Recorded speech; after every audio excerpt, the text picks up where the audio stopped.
أشهد أن لا إله إلا الله وحده لا شريك له وأشهد أن محمدا عبده ورسوله أما بعد فأعوذ بالله من الشيطان الرجيم بسم الله الرحمن الرحيم الحمد لله رب العالمين الرحمن الرحيم مالك يوم الدين إياك نعبد وإياك نستعين اهدنا الصراط المستقيم صراط الذين أنعمت عليهم غير المغضوب عليهم ولا الضالين.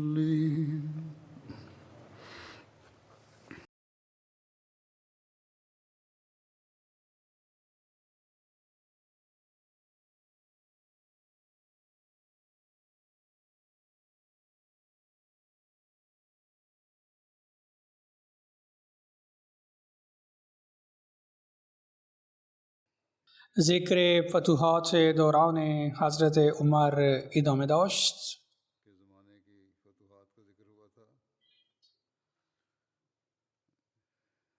یک نویسنده که سرنوشت می نویسد و سرشناس جناب علامه شبلی نعمانی در جریان ذکر اسباب و عوامل فتوحات حضرت عمر می نویسند.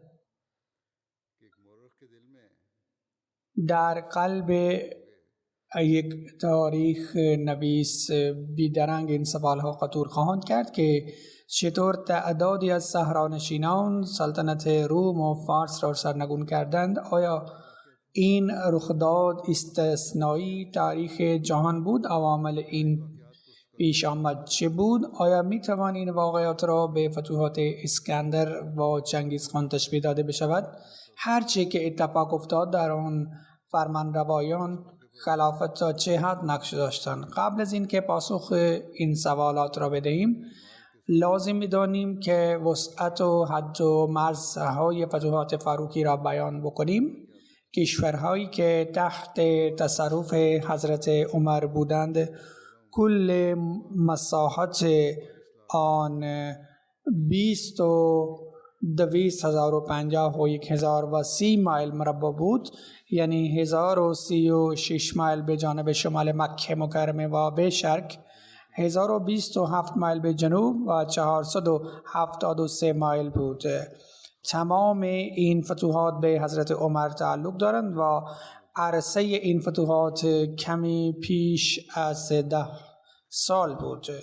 برای درک این فتوحات که عنوان کردم، برای درک تاریخ این بیان ضروری است و به هر حال راجع به این فتوحات نظرهای تاریخ نویسندگان اروپایی را بیان میکنم. مورخین اروپایی پاسخ سوال اول را این گونه دادند که در آن دوران سلطنت‌های روم و فارس جایگاه و مقام از بین رفته بود، یعنی سلطه‌هایشان به نقطه نهایی خود رسیده بود و مطابق به قانون فطرت شکست ایشان ناپذیر بود. سپس میگوید که بعد از درگذشت خسرو پرویز نظام سلطنتی کلاً دچار هرچ و مرج شده بود، چون هیچ مرد لایق نداشتند که بتواند دولت را اداره بکند. دسیسه چینی بین کارمندان و بزرگان دوباره آغاز شده بود و همین توطئه ها باعث جابجایی تخت و تاج می شدند. پس طی مدت 3-4 سال 6-7 افراد زمام حکومت را در دست گرفتند، اما دولت از دستشان رفت. مورخین اروپایی یک دلیل دیگر را نیز مطرح می کنند که مدتی قبل از زمان انوشیروان فرقه مزدکیه قدرت زیادی را به دست آورده بود و آنها به کفر و الحاد تمایل داشتند. آن فرقه این اعتقاد داشت که حرص و اختلافات جانبی از دلهای مردم رفع بشوند، تمام املاک و دارایی ملکیت و زنان با هم تقسیم بشوند، یعنی ناموس زنان را هم رعایت نمی کردند تا مذهب پاک بشود. این تئوریشان بود و در نظر بعضی ها این نهضت اجتماعی بود و هدف از این تصفیه دین زرتشتی بود. انوشیروان گرچه به زور شمشیر این مذهب را تحت فشار قرار داده بود، اما نتوانست کلاً از بین ببرد. وقتی پیام اسلام به فارس رسید، مردم این فرقه مسلمانان را از حیث دوست و یاور خود گمان کردند، زیرا آنها با هیچ مذهب اختلاف نداشتند. این یک تئوری تاریخ نویسندگان اروپایی است. سپس آنها می نویسند که در ترسایان یک فرقه نصوری است در بین مسیحیان. هیچ دولت آن فرقه را امان نمی داد، اما آنها زیر سایه اسلام از مظالم مخالفین مسون گشتند. اینطور مسلمانان رایگان اعانت و همدردی دو فرقه را به دست آوردند. سلطنت روم ضعیف شده بود. در آن زمان آنها با مسیحیان اختلاف زیادی داشتند و چون تا آن زمان مذهب در نظام دولتی دخالت داشتند، بدین دلیل این اختلاف تنها بر افکار دینی تاثیر نمی گذاشت، بلکه ضعف سلطنت منتج می شد. علامه شبلی این نظریه را، یعنی رأی تاریخ نگاران اروپایی را رد کرده است و می گوید گرچه این پاسخ به کلی دور از واقعیت نیست، اما به اندازه‌ای که واقعیت دارد بیش از آن مشتمل بر تلبیس طرز استدلال است و این سبک مخصوص به اروپا است. بدون تردید در آن زمان سلطنت روم و فارس اوج خود را دست داده بودند، اما در نتیجه این نتوانستند با سلطنت بسیار قدرتمند مقابله بکنند. نه همانند قوم عرب که بی سر و سامان بودند درگیر شده پاش شدند. روم و فارس در هنرهای رسمی مهارت داشتند. در یونان کتابایی که به ویژه‌ای در مورد قوانین جنگ نوشته شده بودند و هنوز موجود دارند و تا مدت در رومیان به آن عمل می شد. همراه با این کثرت مال و لوازم جنگ، ابزارهای جنگی گوناگون و چیزهای جور به جور وجود داشتند. کثرت سپاه رو به کاهش نبود و مهم از همه این که تاختن بر کشور بیگانه نبود، بلکه در کشور خود، در قلعه های خود، در سنگرهای خود محفوظ مانده نگهبانی کشور در پیش بود. کمی پیش از حمله مسلمانان در دوران خسرو پرویز که عین شبابشان و شکوه ایران بود، قیصر روم بر ایران هجوم آورد و بر هر گام فتوحات را به دست آورده تا به اصفهان رسید. آنها استانهای سوریه را که ایرانیان تسخیر کرده بودند پاس گرفتند و از سر نو نظم و نسق را برقرار کردند. این به اثبات رسیده است که تا دوران خسرو پرویز سلطنت جاه و شکوه داشت. از زمان وفات خسرو پرویز تا زمان حمله مسلمانان مدت 3-4 سال، در این مدت کوتاه چنین قوم و سلطنت قدیم چقدر می توانست ضعیف شود. البته به سبب تبادل تخت نشینان در نظام سلطنت تفرقه صورت گرفته بود، اما چون اجزای سلطنت یعنی دارای سپاه و مالیات هیچ نوع کاهش نیافته بود، بدین سبب وقتی یزدگرد روی تخت نشست و درباریان به اسلام مایل شدند، بلافاصله از سر نو همان شان و شکوه برقرار گشت. البته فرقه مزدکیه در ایران وجود داشت، اما در تمام تاریخ معلوم نمی شود که از دست آنها به مسلمانان کمکی رسیده باشد. همینطور معلوم نمی شود که از دست نصوری ها نیز کمکی رسیده باشد. نستوری یک فرقه مسیحیان است. آنها اعتقاد داشتند که در ذات عیسی الوهیت و بشریت جداگانه وجود دارد. خود مورخین اروپایی در هیچ جا ذکر تأثیرگذاری اختلاف مذهب مسیحیان را نکرده‌اند. حال وضعیت اعراب را ببینید. تمام ارتش که در جنگ‌های مصر و ایران و روم مشغول بودند هیچ وقت تعداد همشان به 10 میلیون نرسیده بود.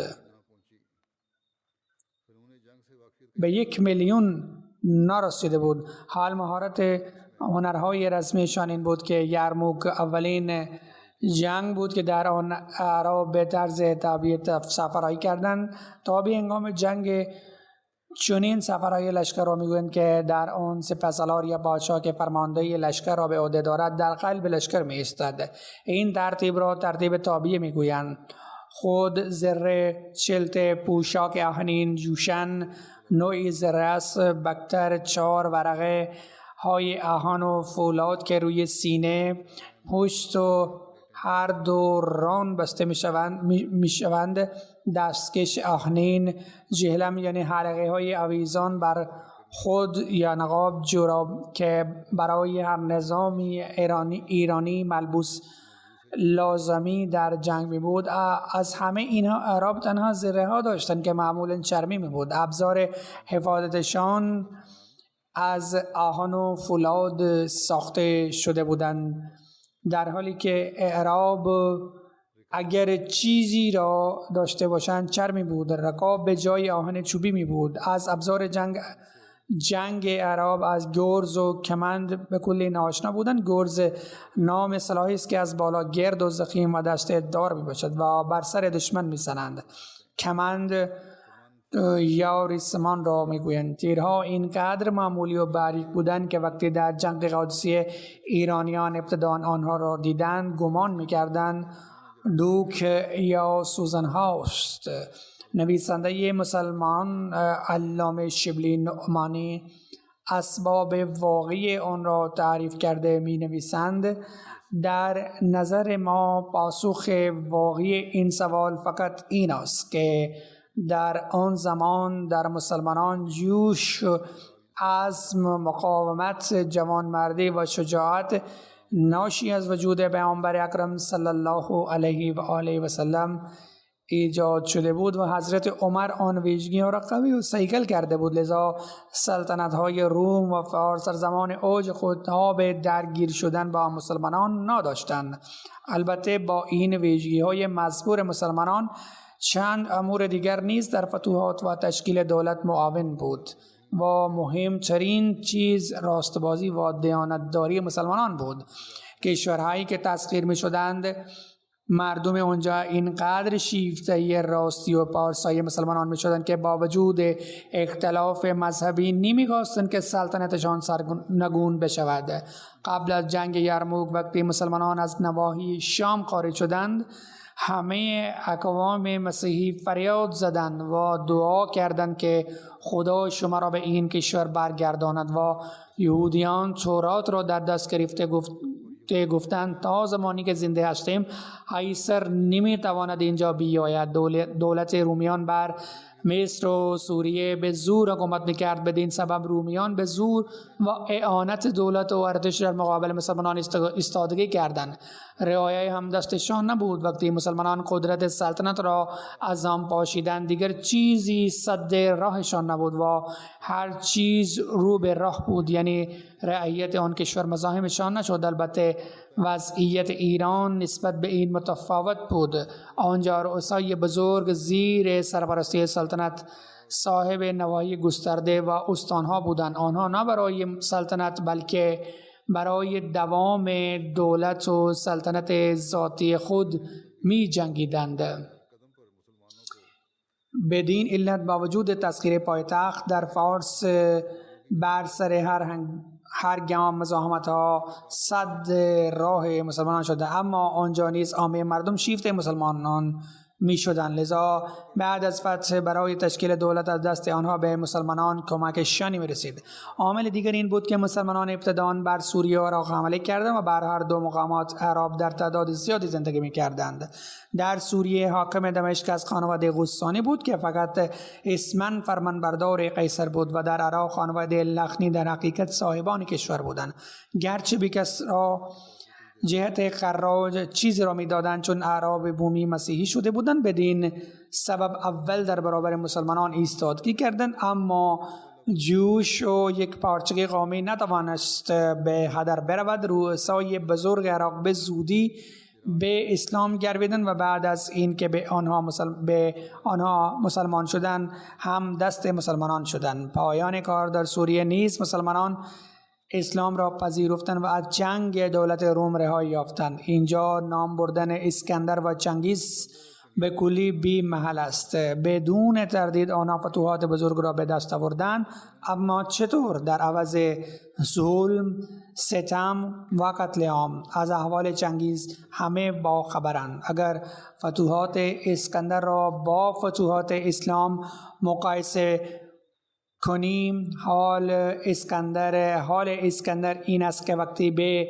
سوی شهر سوریه سور را تسخیر کرد، دستور قتل عام را داد، چون مردم آنجا به شدت مقاومت کردند و اینطور سرهای 1000 شهرنشینان روی دیوارهای شهر پناه آویخته شدند. علاوه بر این 30,000 افراد جهت بردگان و کنیزان فروخته شدند. کسانی که شهرنشینان قدیم و آزادی خواه بودند نگذاشتند حتی یک نفر از آنها زنده بماند.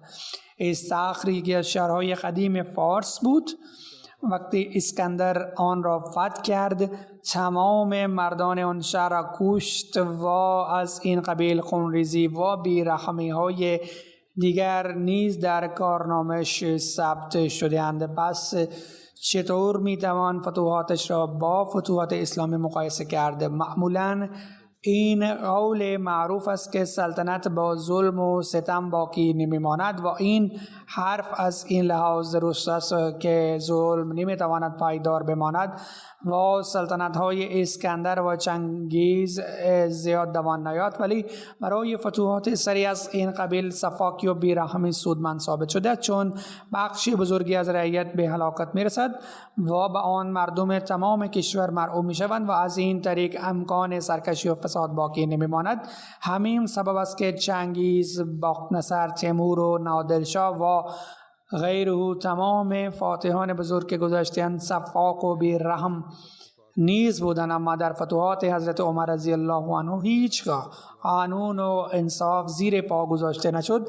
قتل عام مردان بعید است. حتی اجازه نبود که درختان را هم قطع بکنند و تعرض به کودکان و بزرگسالان هم ممنوع بود و بدون جنگ خونی هیچ کس را نمیتوانستند بکشند جز کسی که دوران نبرد کشته شود. هیچ کس را قتل نمی کردند. بدگولی با دشمن و فریب هم ممنوع بود. به فرماندهان فرامین با تاکید فرمان داده می شدند که چنانچه با دشمن بجنگید، فریبشان ندهید، گوش و بینی کسی نبرید، هیچ کودکی را نکشید. کسانی که مطیع شده و باز دست به سرکشی و نافرمانی می زدند از آنها عهد اطاعت می گرفتند و از تقصیرشان می گذاشتند، تا این حد که وقتی اهالی اربسوس 3 بار پس از دادن قول اطاعت نافرمانی و سرکشی پیشه کردند، فقط به این حد مجازات شدند که آنان را از آن شهر تبعید کردند، ولی قیمت تمام ملک و املاکشان به آنها پرداخته شد. گفتنی است که اربسوس نام شهری است که به مرز شام واقع بود و حدود آن به آسیای کوچک وصل بود. در ادامه می نویسد که وقتی یهودیان خیبر به جرم توطئه و شورش تبعید شده بودند، دولت اسلامی به آنها قیمت تمام ملک و املاکشان پرداخته بود و به افسران بخشای دولتی پیام فرستاده شده بود که در سفرهایشان از هر جایی که رد می شوند به هر سریکی آنها را کمک کنند و وقتی در شهری سکونت گزیدند در آنجا در 1 سال از آنها جزیه نگیرند. سپس در ادامه می نویسد کسانی که در مقابل فتوحات شگفت انگیز حضرت عمر می گویند که اینچنین فاتحان دیگر نیز هستند، به آنها باید گفت که با این شروط و قیود و عفو و گذشت کدام حاکمی است که تیکه‌ای از زمین بیگانگان را فتح کرده باشد؟ علاوه بر این اسکندر و چنگیز و غیره شخصا در هر جنگ و نبرد حضور می داشتند، به عنوان سپهسالار ارتش را هدایت می کردند. به سبب آن به علاوه این فایده که ارتش فرمانده ماهری را پیدا می کرد، سربازان هم روحیه می گرفتند و طبعا برای فدا شدن بر سرور خود شور و جوش و حرارت زیادی پیدا می‌کردند. ولی حضرت عمر رضی الله عنه در تمام دوران خلافت خود در هیچ جنگی شخصا شرکت نکرد. ارتش‌های مختلف فعال بودند ولی کنترل آنها به دست حضرت عمر رضی الله عنه بود. یک تفاوت صریح و بزرگ دیگر این نیز است که فتوحات اسکندر همچون ابر بود که یک بار به شدت آمد و رفت. اینان کشورهایی را که فتح کردند در آن حکومت و نظم و انضباط برقرار نکردند، ولی برعکس این در فتوحات فاروقی این استواری و پایداری بود. کشورهایی که آن زمان فتح شدند پس از گذشت 1300 سال هم در تصرف اسلامند و در دوران خود حضرت عمر رضی الله عنه نظام مدیریت آن کشورها برقرار و پرجا شده بود. سپس نویسنده درباره نقش خاص فتوحات حضرت عمر می نویسند: پاسخ به آخرین سوال که در این فتوحات خلیفه وقت چندان نقشی نداشته بلکه شور و جوششی که در آن دوران مردم داشتن عامل اصلی تمام این فتوحات شد می نویسم. این یک سوال است و مؤلف می نویسد: به نظر ما این حرف درست نیست. در دوران خلافت حضرت عثمان رضی الله عنه و حضرت علی رضی الله عنه همان مسلمانان بودند، اما نتیجه چی شد؟ شور و جوشش بدون شک قدرت‌های برکی دارد، اما زمانی کارگر و مفید است که به کارگیرنده آن نیز همان اندازه زور و قدرت داشته باشد. نیازی به قیاس و استدلال نیست. وقایع و رخدادها این حقیقت را به اثبات می‌رسانند. با خواندن شرح حال مفصل فتوحات آشکار معلوم می شود که تمام ارتش همچون مترسک به اشاره حضرت عمر رضی الله عنه حرکت می کرد و نظم و انضباط ارتش به سبب سیاست و تدبیر او بود. ترتیب ارتش، تمرین های نظامی، تأسیس سربازخانه ها، ایجاد گله های اسب، محافظت از قلعه ها، تعیین حمله های دشمن در سرما و گرما، نقل و حرکت ارتش، وقایع نویسی، انتخاب افسران نظامی، آلات قلعه شکن و غیره و از این قبیل امور را خود حضرت عمر رضی الله عنه انجام داد و چقدر با قدرت و صلابت شگفت انگیزی آنها را برقرار نگه داشت و این ویژگی مخصوص به حضرت عمر رضی الله عنه است. در فتوحات عراق حضرت عمر خودش امور فرماندهی را انجام داده بود. ارتش وقتی که از مدینه حرکت کرد برایش از قبل مسیر تعیین کرد که از اینجا باید بگذرید و در آنجا فلان کار را بکنید و در طی این مدت فرامین کتبی به طور مرتب برایشان میفرستاد. هنگامی که ارتش نزدیک به قادسیه رسید نقشه آنجا را خواسته و مطابق با آن درباره ترتیب ارتش و صف آرای آن فرامین داد. تمام افسرانی که به کارهایی که مأمور می بودند به دستور خاص او کارها را انجام می دادند.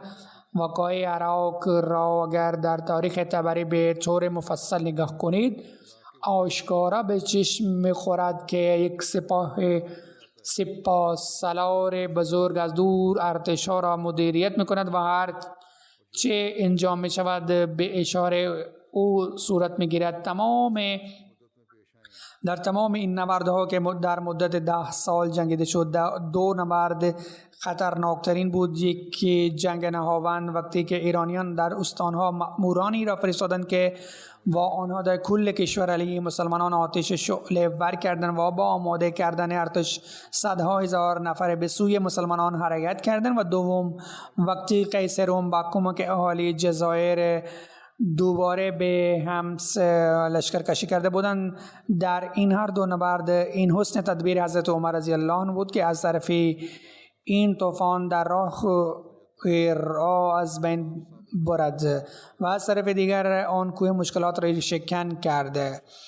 پس از تفصیلات این وقایع این ادعا به اثبات می‌رسد که از تاریخ معلوم دنیا تا به امروز هیچ کسی به اندازه فاروق اعظم رضی الله عنه فاتح و کشور گشا نبود که جامع فتوحات و عدل و انصاف باشد، یعنی هم فتوحات را کسب کرده باشد و هم عدل و انصاف را برقرار نموده باشد. در روایت آمده است که حضرت پیامبر اکرم صلی الله علیه و سلم دعا کردند که خداوند متعال به حضرت عمر شهادت داد و او را شهید خواندند. حضرت عبدالله بن مروی است که باری حضرت پیامبر اکرم صلی الله علیه و سلم حضرت عمر را در لباس سفید دیدن. از او پرسیدند آیا لباست نوست یا شسته شده است؟ حضرت ابن عمر میگوید که یادم نیست که حضرت عمر به این سوال چه پاسخی دادند، ولی حضرت پیامبر اکرم صلی الله علیه و سلم با خواندن دعا برای او فرمودند لباس نو بپوش و زندگی در خور ستایش سپری کن و مرگ شهیدان را پیدا کن. حضرت ابن عمر می افزایند به گمانم آن حضرت این هم فرمودند که خداوند متعال تو را در دنیا آخرت روشنی چشم عطا بکند. حضرت انس بن مالک بیان میکنند که پیامبر اکرم صلی الله علیه و سلم حضرت ابوبکر و حضرت عمر و حضرت عثمان بالای احد رفتن و کوه به محض رسیدن آنها لرزید. پیامبر اکرم صلی الله علیه و سلم فرمودند ای احد توقف کن، چون روی شما یک نبی و یک صدیق و 2 شهید ایستاده‌اند. از حضرت ابی بن کعب روایت است که رسول اکرم صلی الله علیه و سلم فرمودند که جبرائیل به من گفته است که عالم اسلام بر وفات حضرت عمر گریه خواهد کرد. حضرت عمر آرزوی شهادت داشت و در مورد آن در روایت آمده است که ام المؤمنین حضرت حفصه همسر پیامبر اکرم صلی الله علیه و سلم بیان میکنند که من از پدرم شنیدم که اللهم ارزقنی قتلا فی سبیلک و وفاتین فی ولدی نبیک. ای خداوند من را در راه خود شهادت عطا کن و من را در شهر نبی خود وفات عطا کن. میگوید که گفتم این چطور ممکن است؟ آن زمان حضرت عمر فرمود به یقین خداوند فرمان خود را اعمال میکند که به هر نحوی که خودش میخواد. دعایی که حضرت عمر در مورد شهادت کرده بود در مورد آن حضرت مسلم موعود رضی الله عنه بیان میکنند که حضرت عمر چقدر کنار خداوند بود. رسول الله صلی الله علیه و سلم فرمودند اگر بعد از من نبی ظهور کند آن عمر خواهد بود. اینجا منظور از بعد بلا فاصله بود، بعد من بود. فردی را پیامبر اکرم صلی الله علیه و سلم سزاوار این گمان میکرد که اگر خداوند طبق نیاز زمان کسی را از مقام شهادت به مقام نبوت بالا میبرد، در آن صورت عمر سزاوار آن بود. در مورد قربانی های حضرت عمر مخالفین شدید اروپا قبول دارند که این چنین فردی بسیار کم است و خدماتش را با اغراق بیان کند و تمام پیشرفت را بهش منسوب می کنند. آن عمر دعا می کنند که الهی در مدینه شهید بشوم. حضرت مسلم موعود نوشت که حضرت عمر این دعا به سبب جوش محبت کرد وگرنه این دعا خطرناک است. معنای این چنین است که فردی دارای بسیار غنیمت باشد و حمله ور شدید باشد و تمام کشورهای اسلامی را فتح کرده به مدینه برسد و آنجا عمر را شهید کند، اما خداوند از حال دلها آگاه است. او خواسته حضرت عمر را به اثبات رساند و مدینه را هم از آفات مسون داشت که در این دعا مخفی بودند. او از دست کافری در مدینه شهید شد. به هر حال به سبب دعای حضرت عمر معلوم می شود که علامت قرب خداوند این بود که جان خود را در راهش قربان کند. اما امروز این علامت قرب است. حضرت مسلم ماؤد در خطبه به احمدیان درباره وصیت ذکر کرده بیان کرد، اما امروز علامت قرب همین است که خداوند بنده را مسون دارد. در جای دیگر درباره شهادت حضرت عمر ذکر کرده حضرت مسلم ماؤد بیان کرد که او همیشه دعا می کرد که در مدینه بمیرم و فوت کنم و شهادت نصیب من بشود. نگاه کنید که مرگ چیز ترسناک است. هنگام مرگ عزیزان هم جدا می شوند. گفته می شود که دختر زنی مریض شد.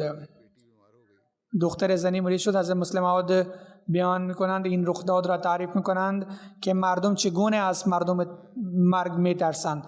رخداد ترس اینچنین است که داستانی است که دختر زنی مریض شد. او دعا می کرد که ای خداوند از دخترم نگهداری بفرما، به جایش من بمیرم.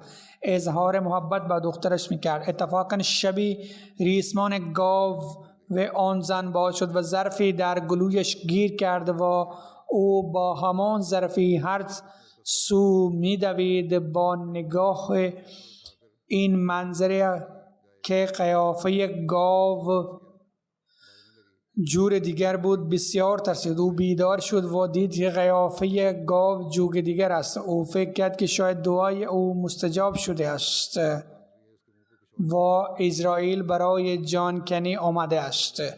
آن زمان او بدون تأمل و تفکر گفت که من مریض نیستم، بلکه او دراز کشیده است. جانش را بگیرید.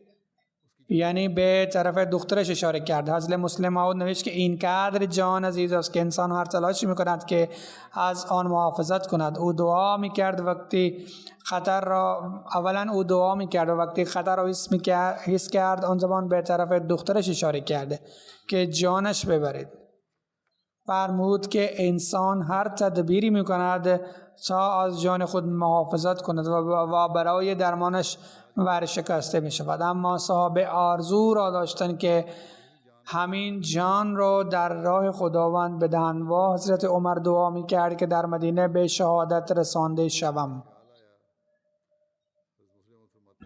حضرت مسلم ماؤد فرمودند که فکر کردم که این دعا خیلی خطرناک بود. یعنی مفهومش این بود که دشمن بر مدینه تسلط پیدا کنند و در کوچه های مدینه حضرت عمر را شهید بکنند.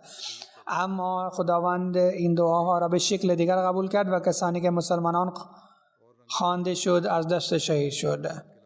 گفته می شود که کسی که عمر را شهید کرد کافر بود، اما در روایت آمده است که شاید مسلمان خوانده می شد اما کافر بود.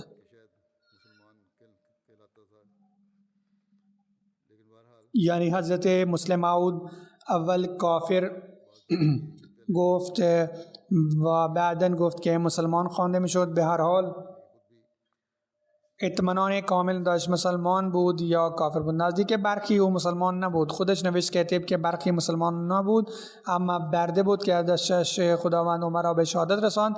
اما انسان چیزهایی را برای خودش لازم می‌داند و او برایش مشکلی نیست. این هم حضرت مسلم ماؤد در خطبه ایراد فرموده بودند. خواب صحابه در مورد شهادت حضرت عمر حضرت ابوبرده از پدرش روایت میکنند که حضرت عوف بن مالک در رویا دیدند که مردم در میدانی جمع شده‌اند و فردی از میان آنان از افراد دیگر 3 دست بلندتر است. پرسیدم این چه کسانی است؟ گفت این عمر بن خطاب است. پرسیدم این به چه علتی است؟ گفته شد که او حامل 3 ویژگی است. او بابت خداوند هیچ ملامتگر نمی ترسد و در راه خداوند شهید خواهد شد و او خلیفه است، یعنی خلیفه خواهد شد.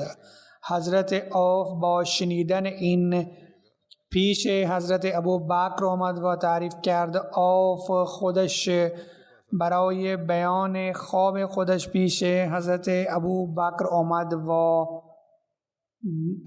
در آن زمان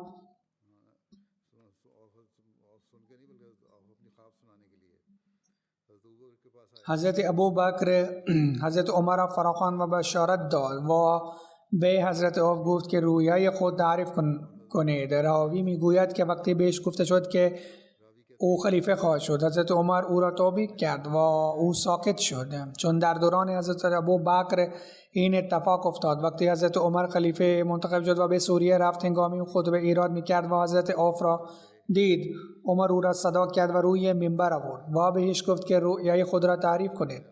او رؤیای خود تعریف کرد و حضرت عمر فرمود تا جایی که معامله خداوند است که از ملامتگر نمی ترسم.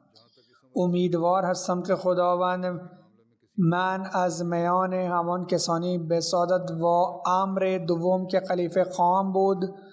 اکنون من خلیفه منتخب شده ام و از خداوند دعا می کنم که امانتی که به من سپرده است در آن از من کمک خواهد کرد. و امر دیگر این که شهید خواهم شد. در آن صورت چجوری مقام شهادت داشته باشم، چون من در میان جزیره عرب زندگی میکنم و با مردمانی دور بر جنگ نمی کنم. سپس فرمود اگر خداوند خواست من را شهادت عطا می کند، یعنی اوضاع اونچنان نیستند، اما طبق خواسته خداوند اوضاع مبدل می شوند. از حضرت انس بن مالک روایتی است که حضرت ابو موسی اشعری بیان می کنند من در رویا دیدم که من بسیاری راه‌ها طی بودم، اما تمام آنان محو شدند. تنها راهی ماند و من به سمت آن راه افتادم تا اینکه نزدیک کوهی رسیدم و نگاه کردم که پیامبر اکرم صلی الله علیه و آله آنجا هستند و حضرت ابوبکر نزدیک ایشان است و ایشان حضرت عمر را اشاره کرد تا او هم تشریف بیاورد و من گفتم انا لله و انا الیه راجعون. به خدا امیرالمؤمنین درگذشت است و در دل گفت. حضرت انس میگوید که من گفتم شما این رؤیا در خدمت حضرت عمر نمی نویسید و او گفت که من آنچنانی نیستم که حضرت عمر را از وفاتش خبر بدهم. از سعید بن ابو حلال روایتی است که حضرت عمر بن خطاب روز جمعه با مردم مخاطب شد و او از خداوند ستایش کرد که سزاوار است. پس از آن فرمود که ای مردم، من رویا دیدم و گمان میکنم که زمان وفات من نزدیک است. من مرغ قرمز دیدم و او 2 بار به من منکارش داد. من این رویا را دیدم و رویا را برای اسما بن امیس بیان کردم و او گفت، یعنی تعویل رویا بیان کرد که فردی از عجمی ها مرا قتل خواهد کرد. در مورد رخداد شهادت حضرت عمر نوشته است که کدام روز بر او حمله شد و کدام روز دفن شد. در این ضمن روایت مختلف دست آمده اند. در طبقات کبرا نوشته است که روز چهارشنبه بر او حمله شد، روز پنجشنبه درگذشت. حضرت عمر روز 26 ذوالحجه 23 هجری به سبب حمله زخمی شد و 1 محرم 24 هجری وقت صبح دفن شد. عثمان اخنس میگوید که او 26 ذوالحجه روز چهارشنبه درگذشت. ابو معشر میگوید که حضرت عمر را 27 ذوالحجه شهید کرده شد. جز تاریخ طبری و تاریخ ابن اسیر طب که بیشتر مورخین نوشتن که حضرت عمر روز 26 ذوالحجه و 30 هجری زخمی شد و 1 محرم 24 هجری درگذشت و همان روز دفن شد. رخداد مفصل شهادت در صحیح بخاری اینچنین بیان شده است. عمرو بن میمون بیان میکند که من حضرت عمر بن خطاب را چندین روز قبل از زخمی شدن در مدینه دیدم و او نزدیک حذیفه بن یمان و عثمان بن حنیف توقف کرد و گفت که شما مسئولیت ملک عراق توسط خلافت داشتید، شما کدام کارها انجام دادید؟ آیا گمان نمی کنید مالیاتی که تعیین نمودید و مردم استعداد پرداخت آن نداشته باشند؟ هر دو گفتند که ما همان مالیاتی تعیین کردیم که مردم استعداد آن دارند، یعنی آن ملک حاصل خیز است. ما از حق آنان تعرض نکردیم. حضرت عمر دوباره گفت که تجدید نظر کنید که مالیات زیادی تعیین نکرده باشد که آنان استعداد ندارند. راوی میگوید هر دو گفتند که نه خیر. حضرت عمر گفت که اگر خداوند مرا سلامتی بخشید، در آن صورت به ضرور برای بیوگان اهل عراق را در آن وضعیتی رها میکنم که محتاج دیگران نباشند. راوی میگوید که بعد از همان رخداد شب چهارم نرسیده بود که حضرت عمر زخمی شد. راوی میگوید که روزی او زخمی شد من ایستاده بودم و بین من و حضرت عمر فقط حضرت عبدالله بن عباس بود و او عادت داشته بود وقتی از میان صفا رد میشد آن زمان میگفت که صفا را درست کنید تا اینکه هیچ خللی وجود نداشته باشد. آن موقع جلو میرفت و الله اکبر میگفت. بیشتر سوره یوسف و سوره نحل یا همچنین سوره در نماز فجر تلاوت میکرد تا مردم جمع شوند. هنگامی الله اکبر گفت و گوش کردم که حضرت عمر گفت که من قتل شدم و سگی گاز گرفته است. وقتی عجمی بر حضرت عمر حمله کرد و او چاقوی 2 تیغه داشت و بعد از حمله فرار کرد و وقتی نزدیک فردی راد میشد بر آن حمله میکرد از ترس اینکه فردی او را دستگیر نکند و همینطور او 13 نفر را زخمی کرد و 7 نفر بین آنان از این درگذشتند. فردی از میان مسلمانان این منظره را دید و کت بلندش در بخاری برنوس نوشته است، یعنی به اون پارچه گفته می شود که همراهش کلاه هم باشد. جامعه بلند و همراه خود کلاه هم دارد. کلاه بلند را هم گفته می شود و به هر حال او کت بلند روش انداخت. وقتی عجمی باور کرد که ارگی کرده است آن زمان گلوی خودش را کرد که حضرت عمر دست حضرت عبدالرحمن گرفت و جلو آورد و راوی میگوید که کسانی نزدیک بودن آنان این منظره را دیدند طوری که من دیدم و کسانی که در گوشه مسجد بودن وقتی صدای حضرت عمر گوش نکردند آن زمان سبحان الله گفتند و با حضرت عبدالرحمن بن عوف به اختصار نماز اقامه کرد. بعد از نماز حضرت عمر به حضرت ابن عباس گفت که چه کسانی مرا کشته است؟ حضرت ابن عباس دور زد و گفت که غلام مغیره. حضرت عمر گفت که همان کسانی که کارگر است. حضرت ابن عباس گفت بله. حضرت عمر گفت که خداوند او را نابود بکند.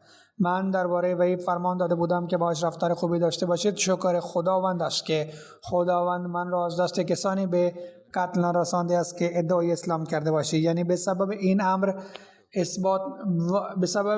اثبات میرسد که او مسلمان نبود. ای ابن عباس شما و پدر شما این امر را دوست داشتید که تعداد زیادی از غلامان عجمی در مدینه حضور داشته باشند. در و حضرت عباس بیش از همه غلام داشت. حضرت ابن عباس گفت که اگر شما میخواهید من به غلامان عجمی که در مدینه هستند آنان را بکشم. حضرت عمر فرمود که این جایز نیست، این درست نیست، بالخصوص در حالی که به زبان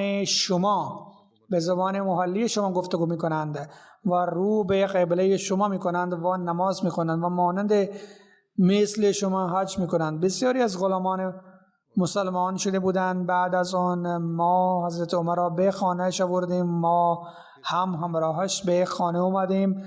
آنچنان معلوم شد که مسلمانان قبل از آن روز هیچگاه آسیبی نادیده بودند. برخی میگفتند که هیچ اتفاقی نمی افتاد و برخی میگفتند که من بابت وی میترسم که جان سالم به در نمی برند. سپس به اون نبیذ داده شد و او خورد ولی نبیذ از شکمش بیرون آمد. پس از آن به شیر دادن. حضرت عمر شیر خورد ولی شیرش هم از زخمش بیرون آمده. مردم فهمیدند که او الان دیگر زنده نخواهد مانده. عمر به میمون روایت میکند که ما نزدش رفتیم و مردم دیگر هم برای یادتش آمدن و بعضی ازش ستایش میکردن و یک جوان آمد و گفت که ای امیرالمومنین از این بشارت خدا خوشحال شوید که به علت صحابی بودن رسول الله صلی الله علیه و سلم دارید و از شرفی که در آغاز اسلام قبول کردید و شما خودت بهتر میدانید. سپس خلیفه منتخب شدید و عدالت را رعایت کردید و شهادت یافتید. حضرت عمر فرمود که آرزویم این است که تمام این امور مساوی بماند و نه به من ثواب داده شود و نه از من بازپرسی شود. وقتی آن جوان روانه می شد کمی پارچه شلوارش به زمین می خورد. حضرت عمر فرمود او را نزد من بیاورید و بهش فرمود که پسرم لباس خود را بلند کنید، در دست بگیرید تا این که شما از لباس خود تا دیر استفاده میکنید و به زمین خوردن خراب نمی شود و این فعل شما از لحاظ تقوا در نظر خدا محبوب میماند. این امر موجب تکبر هم شد. در آن زمان مردم لباس طولانی برای این می پوشیدند تا ثروتمندی خود را نشان بدن و حضرت عمر فرمود که این امر موجب تکبر نشود و همین تقواست. سپس به عبدالله بن عمر فرمود که حساب کنید که چه قدر بدهکار وام هستم. او حساب کرد و گفت که 86,000 درهم یا نزد این است. حضرت عمر فرمود که اگر میراث خانواده من توان ادای این قرض دارد از آن پرداخت کنید، وگرنه از بنو عدی بن کعب کمک طلب کنید اگر میراث آنها هم از ادای این عاجز بماند. از قریش تقاضا کنید و علاوه از اینها به هیچ کس نروید و این قرض از طرف من ادا بکنید. پیش حضرت عایشه ام المؤمنین بروید و بگویید که عمر سلام میگوید و امیرالمؤمنین نگویید چون من امروز امیرالمؤمنین نیستم، و بهش بگویید که عمر بن خطاب اجازه این امر میخواد که با صاحبان خود دفن بشود.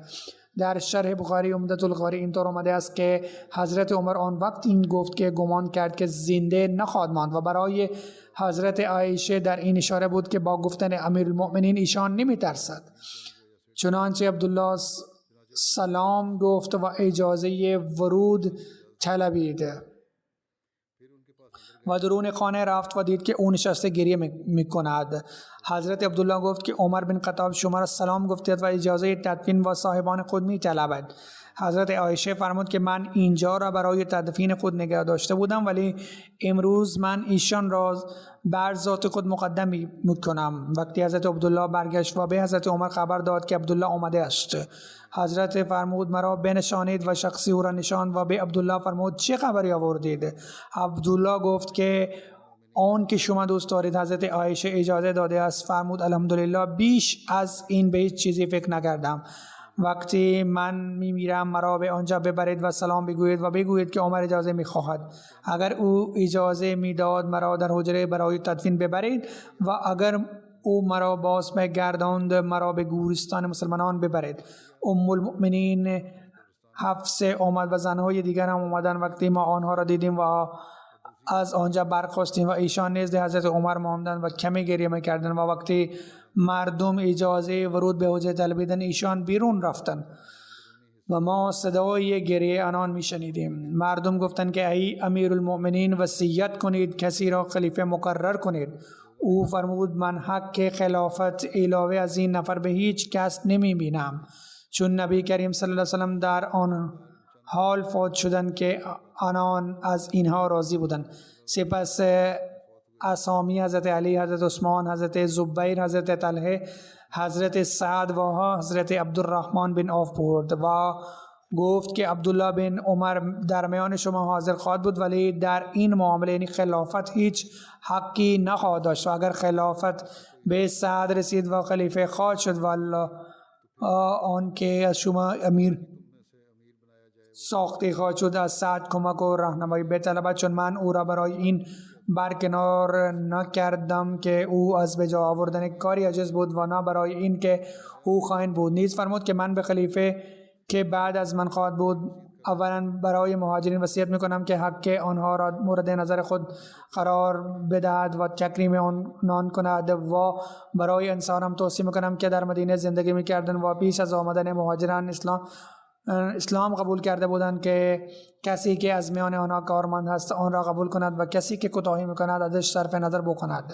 و توصیه رفتار نیک و مردم شهرهای دیگر هم میکنم، چون آنها سپر اسلامند و موجب دست آوردن مالند و موجب خشم دشمن و این هم توصیه میکنم که از آنها فقط به همان اندازه بگیرید که نیازهایشان اضافی باشد و این هم توصیه میکنم که به عربهای بدو رفتار نیک داشته باشید، چون آنان اصل عربند و ریش اسلامند و این که از آنها فقط آنقدر بگیرد که از ضرورتشان بیشتر است و برای محتاجان آنها خرج شود و برای بجا آوری عهد خدا و عهد رسول الله صلی الله علیه و تاکید میکنم و برای محافظت آنها جنگ بکنید و بیش از توان آنها بر آنها حمل نکنید. وقتی حضرت عمر چشم از این جهان فرو بست ما او را بردیم و حضرت عبدالله بن عمر حضرت عایشه را سلام گفت و فرمود که عمر بن خطاب اجازه ورود می طلبد. فرمود بیارید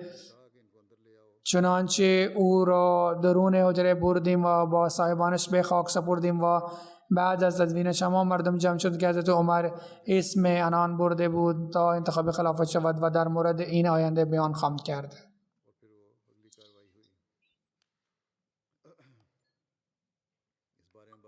امروز جلسه سالانه عالمان نیز شروع می شود. خدا به این برکت بدهد و احمدیان عالمان را توفیق بدهد که از این استفاده بکنند. جلسه 2 روزه است. فردا در نشست پایانی این جلسه خطاب خواهم کرد که بر MTA در ساعت 3:30 محلی پخش خواهد شد. جلسه که در آلمان برگزار شده است از امروز برای آلمانی ها زنده پخش می شوند. آلمانی ها می توانند اونجا تماشا بکنند و پس بیش از حد از این بهره بگیرند. بعد از ادای نماز 2 نماز میت اقامه خواهم کرد. ذکر خیر آنان می کنم. اولین جنازه از آقای کمرالدین مبلغ اندونزی که در روزهای گذشته در 65 سالگی از این جهان گذشت. انا لله و انا الیه راجعون. در سال 1972 به سن 15 سالگی بیعت کرد و بعد از تحصیلات ابتدایی زندگی خود برای خدمت جماعت وقف کرد و برای تحصیلات دینی به پاکستان رفت و 30 ژوئن 1986 مدرک شهادت گرفت و در ژوئیه 86 به طور مبلغ تقرر شد، تعیین شد. تلاوت قرآن کریم با آواز پرسوز و خوش الهانی می‌کرد. خادم پرجوش و مخلص سید جماعت بود. زمان خدمتش مشتمل بر 35 سال است. همسرش میگوید که به من میگفت که شما فقط همسر مربی نیستید، شما باید در خدمت جماعت هم بیش از همه کار بکنید. و در مورد اطاعت و محبت به خلافت می نویسند که اطاعتش و محبت با خلافت بسیار زیاد بود. با پیر و بزرگ رفتار خوب داشت. وقتی که با آمدی ها صحبت می کرد اون را با محبت و با وفا بودن با جماعت تاکید می کرد. به خدمت جماعت تشویق می کرد و وقتی با غیر آمدی ملاقات می کرد او را تبلیغ می کرد و با محبت گفتگو می کرد که دیگران هم خوشحال می شدند. در مرز خرد هم 1.5 ساعت قبل از فجر بیدار می شد و تهجد می خواند و تلاوت می کرد و تا وقتی که قوت داشت بیاده به مسجد می رفت. پسرش هم مربی است و در جامعه احمدیه اندونزی استاد است. آقای عمر فاروق می گوید که در خانه و بیرون همیشه آیات قرآن را با قرائت تلاوت می کرد. کار ترجمه کتب حضرت مسیح موعود علیه السلام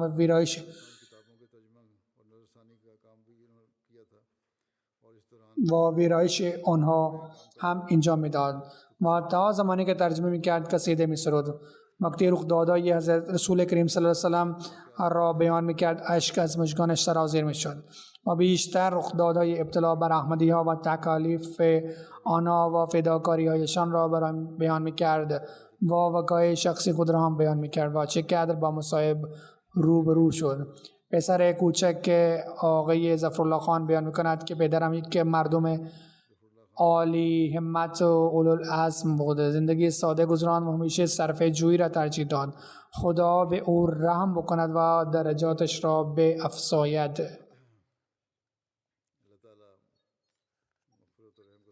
ذکر بعدی از خانم صبیحه هارون و همسر آقای سلطان هارون خان است که در روزهای گذشته در 73 سالگی فوت کرد. انا لله و انا الیه راجعون. خانواده‌اش توسط بیعت پدرش به احمدیت پیوست خودش تحقیق کرد و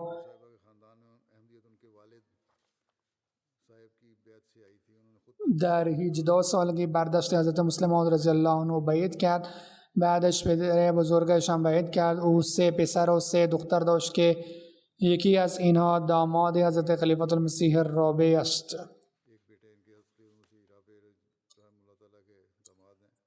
پسر بزرگش آقای سلطان محمد خان بیان میکنند که پسر اول پسر اول مادرم در 2 سالگی به سبب ناگهانی فوت کرد. حضرت خلیفه طولمسیح ثالث بر موقع جنازهش فرمود که خدا به شما بدل خوب خواهد داد که خوشگل و عمر طولانی خواهد یافت. فرمود که من او را با شما یعنی به همسر صبیح هارون ملک سلطان ایستاده می بینم.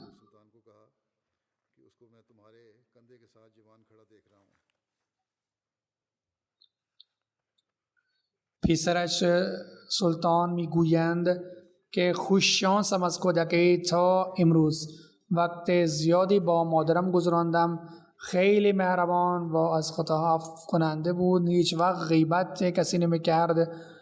دخترش خانم محمود سلطان میگویند که مادرم فطرت نیک داشت، کمگو بود، وصفای عالی داشت، عاشق حقیقی جماعت و به منتهای محبت و اطاعت خلافت رسیده بود و بابت این توصیه هم میکرد خوش اخلاق و با